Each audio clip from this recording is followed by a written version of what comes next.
Ovo je kratko uputstvo o korišćenju Padleta, programa za saradnju, gde na jednoj tabli možemo da delimo različite sadržaje, recimo tekst, fotografije, zvuk, linkove. Ovde se, kada prvi put dođemo, registrujemo. Može se registrovati pomoću Google naloga. Ja sam već registrovana, tako da ću samo da se ulogujem, odnosno već sam ulogovana. Na crveno dugme možemo da napravimo novi Padlet. Ovde možemo na narandžastom dugmetu da se priključimo nekom već postojećem ili da pogledamo na zelenom dugmetu neku galeriju različitih Padleta koje su napravili ljudi koji su dozvolili da dele, koji su podelili svoje Padlete javno. Dakle, pravimo novi Padlet. Imamo različite opcije vizualnog izgleda Padleta i mi možemo da izaberemo jedno od njih. Ono što smo mi izabrali u okviru seminara na otkrivanje digitalnog jeste prvi Padlet, najobičniji zid.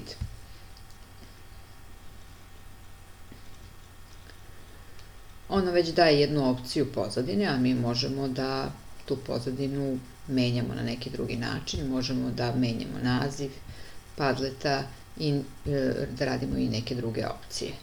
Dakle, ovde imamo recimo raznorazne opcije od kojih je interesantna ova print, kad sve završimo, export ili share, odnosno deljenje.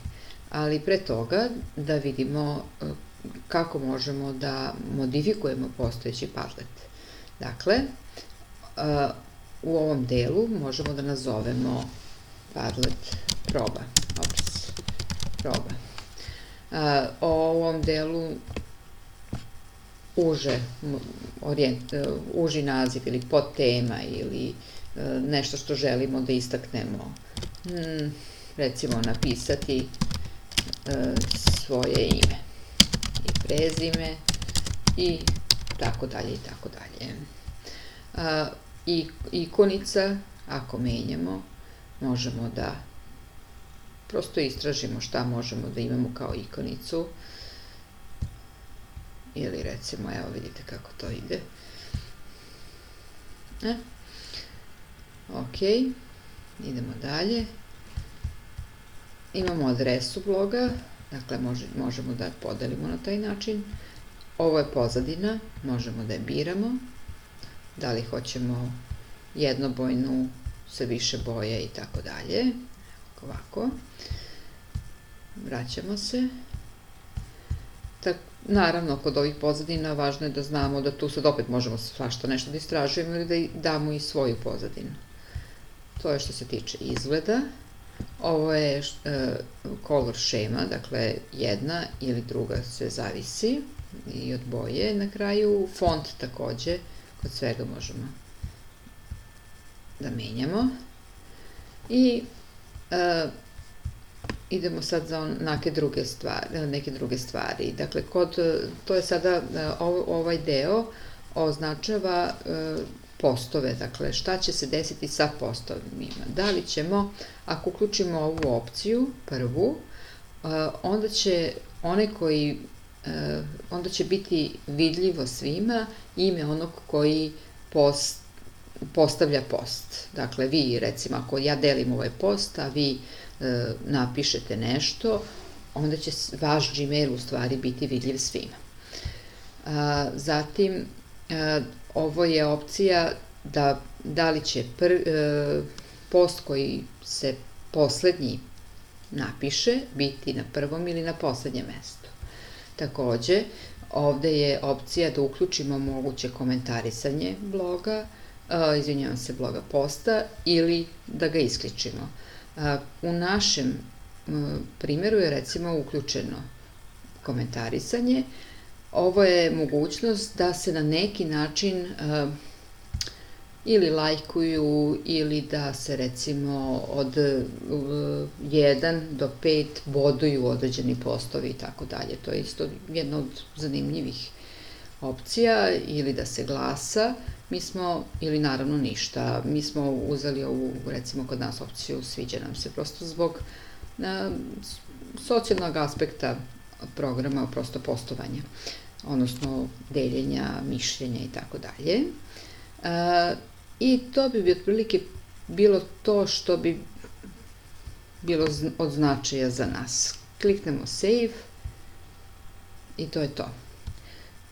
Videli smo kako se pravi novi post, ovako, na ovaj način da ponovimo, tu se sad piše naziv, odnosno naslov, ovde se piše neki tekst i sad tu možemo da dodamo fotografiju ili možemo dodati neki link, možemo nešto da potražimo u samim našim Google dokumentima, možemo da fotografišemo, možemo da dodamo još dosta stvari, recimo da snimimo glas. To se može raditi takođe izvinite, ja sam sad nešto uradila. Može da se koristi u radu sa decom. I pozdrav drugari. Pozdrav drugari. To je to. Playback and save. Pozdrav drugari. Save.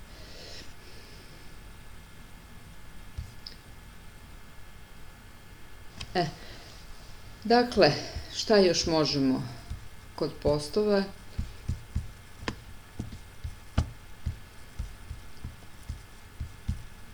Kad ovako imamo gotov post, možemo znači da ga ponovo editujemo, da ga ponovo obradimo, znači opet da dodamo neki tekst i tako dalje. Ako nam se post ne sviđa, kanta za otpatke je tu i to bi bilo to. Novi post, opet da vidimo još ovih mogućnosti, mapa, drugi Padlet može da se stavi, da se nešto nacrta, takođe može se koristi u radu, da se koristi slika ekrana, da se napravi neki film pa se tu stavi i prosto mogućnosti su dakle brojne. I kako se sad to šeruje, odnosno kako se to deli sa drugima, imamo opciju share i imamo da kopiramo, pa ćemo link da negde ostavimo, da dobijemo QR kod, što je poprilično interesantno za vaspitače, pa će svi moći da, znači to može i da se kako se to zove, kopira, pa ga ubacimo u recimo PowerPoint i štampamo. Ops, ja sam sad izašla. Sad ćemo. Vratimo se ovde i idem gde mi je taj proba, evo ga ovde. I da vidimo samo još da li ima nekoliko opcija za šerovanje. Evo je. Na Facebook, Twitter, mailom. Ovo embed, to je da se kopira čitav jedan kod koji može da se onda u blog stavlja i tako dalje. Prosto to je malo sad prosto na jedan viši nivo koji nećemo time sada da se bavimo, da se sačuva kao slika, kao PDF i da se ceo štampa. Mi smo ovaj program koristili recimo u vrtiću za akcioni plan vrtića. Podelili smo u nekoliko, koristili smo ovako možemo da recimo napravimo remake ovog programa, da kopiramo ili dizajn ili postovi, da napravimo novi kako se to zove, novi Padlet. Samo da vidim da li sam nešto još zaboravila da vam kažem. Kod ovog share, to je to, sve ok. Aha, secret. Visitors can write. To je otprilike to i ovde možemo da promenimo privatnost, dakle da li hoćemo da imamo password, da bude potpuno privatan ili skroz javan. Dakle, Obično se stvarno pravi ovo da bude tajan, ali samo oni koji imaju link ili onaj QR kod mogu da pristupe Padletu. To bi za sada bilo to.